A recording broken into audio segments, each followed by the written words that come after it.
Tarek Chabir, directeur de la communication Tunisie et Maroc chez Kronberg & Schubert, multinationale allemande spécialisée dans le câblage automobile. Aujourd'hui, je vais vous parler de la fonction de la communication interne qui est une fonction très importante au sein des entreprises. Et surtout qu'en Tunisie, elle a pris toute sa valeur après la Révolution. Aujourd'hui, toute stratégie gagnante de l'entreprise, elle est basée désormais sur la transparence et la communication avec les salariés. Donc c'est quoi la communication interne finalement? C'est tout type de communication avec toute sa stratégie et tous ses processus pour le compte d'une seule cible qui est les employés de l'entreprise. Donc en d'autres termes, il faut décortiquer, il faut décrypter les valeurs, l'ADN de l'entreprise, qu'est-ce qu'elle fait, dans quel domaine elle est, pour que les salariés savent pertinemment pour qui ils travaillent, qu'est-ce qu'ils travaillent, quelles sont les valeurs, c'est quoi, on va dire, le terme de leur travail et surtout pourquoi ils vont être motivés et engagés pour cette entreprise. La communication interne, elle est primordiale et elle est essentielle dans tout type d'entreprise. Mais là, ça dépend de la taille d'entreprise.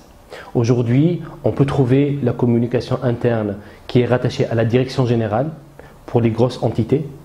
On peut trouver, et ça c'est la majorité des cas, on peut trouver la communication interne qui est rattachée à la direction des ressources humaines et on trouve même que la communication interne, elle peut être dédiée ou bien rattachée à la direction marketing.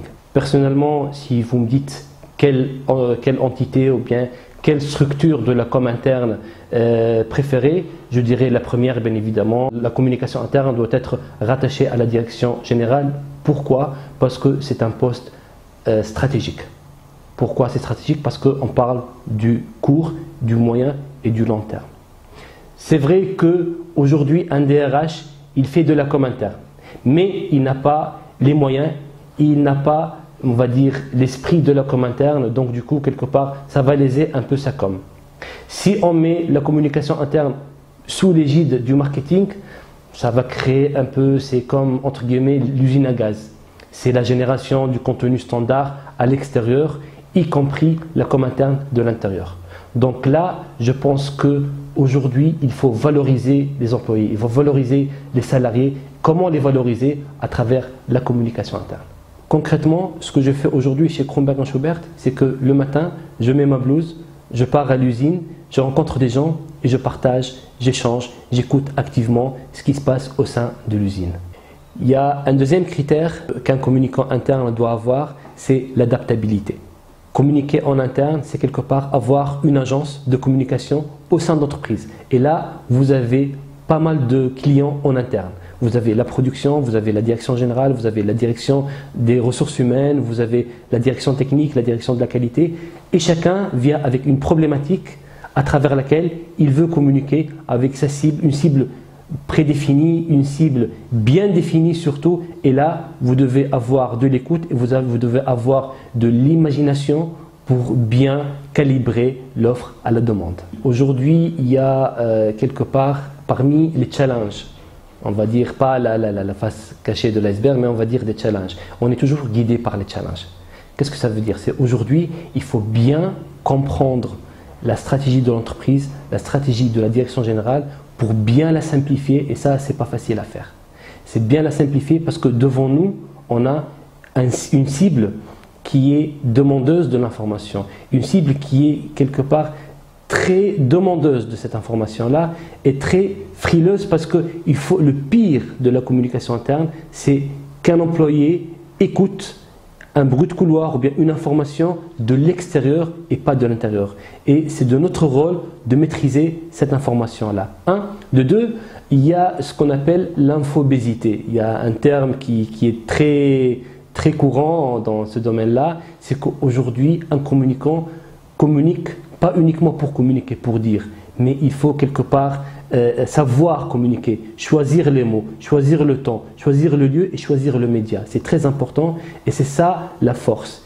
Troisièmement, il faut avoir de l'imagination. Et ça, ce n'est pas donné à tout le monde. Il faut imaginer, il faut toujours innover. Bien évidemment, un communicant interne dispose d'un budget moyen à travers lequel il doit optimiser et travailler ses actions de communication sur toute l'année. Malheureusement, en Tunisie, on ne dispose pas de beaucoup de communicants en interne. Pourquoi? Et surtout dans mon domaine, dans le domaine de l'industrie. Pourquoi? Parce qu'aujourd'hui, c'est clair que le domaine, ce n'est pas un domaine bling-bling.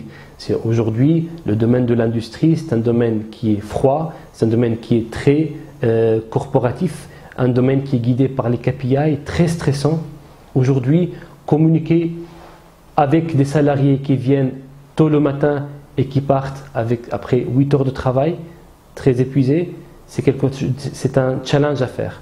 Comment rendre ce domaine froid, rigide et très sérieux un domaine qui est accueillant et qui est motivant? C'est ça le vrai challenge. Et là, je pense que les gens n'ont pas assez d'attrait, ne sont pas très motivés pour prendre le challenge, pour faire ce métier-là qui est la communication en interne. Je ne pense pas que l'automatisation va changer ou bien va tuer le métier des communicants internes, sinon on ne va pas être là. Je suis content parce que la communication interne, elle est le ressort de l'humain.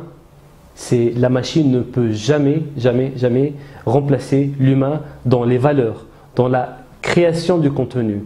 Aujourd'hui, notre mine d'or, notre cheval de bataille, c'est notre imagination. C'est un message qui est adressé à toutes les entreprises qui n'ont pas encore pensé à intégrer la communication interne au sein de leur stratégie. La communication interne, elle est très imposante, très importante dans la vie des collaborateurs. C'est à travers le challenge, à travers la mise en valeur et à travers leur motivation que les gens vont avancer vers l'excellence et vers l'engagement.